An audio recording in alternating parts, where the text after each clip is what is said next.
Today we're making Thai chicken coconut curry. This is super easy to make, so let's get started.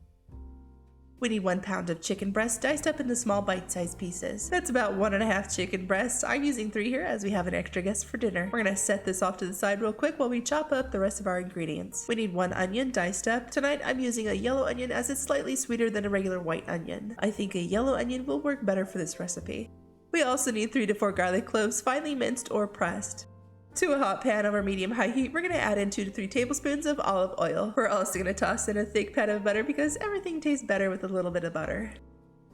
Add in the onions and let that cook until it's translucent. This looks pretty good and my house smells amazing, by the way. Next goes in the chicken. Yes, my pan looks a little overcrowded. While that's cooking, we're gonna wash, peel, and shred up 2 carrots. We need about 1.5 cups of shredded carrots. This looks pretty close. Okay, our chicken is coming along. Don't worry, it'll look way more appealing later. Toss in that garlic. Toss in 2 to 3 tablespoons of ground ginger or 1 tablespoon of fresh ginger finely chopped. 2 teaspoons of ground coriander. Mix those in and let it cook for about 1 minute or so until fragrant. Next goes in 1 13-ounce can of coconut milk. This is the brand I used. Taste of Thai is what it's called. Add your shredded carrots.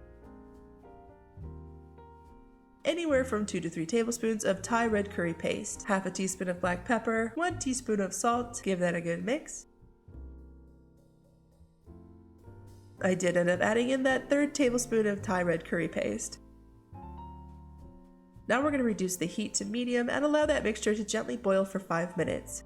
Lastly, we're going to toss in 3 cups of fresh spinach leaves, add in 1 tablespoon of brown sugar, and squeeze in the juice of 1 lime. Now the brown sugar is totally optional. Some people like their curries with a hint of sweet behind that curry flavor, others not so much. Personal preference, really. I thought it was nice. For the rice, I used basmati rice and followed the directions on the back of the bag. I really enjoyed this recipe. The only thing I would change is the amount of curry sauce. It needed to be doubled. I like my rice drowning in curry sauce. Leave none alive. Every piece of rice must be drowning in sauce. But again, that's personal preference. I'm all for the extra sauce, whereas my hubby prefers way less. I thought it was delicious and will definitely make it again. Here's an ingredients list. Thanks for watching and be sure to subscribe so you don't miss out, and I'll see you all in the next video.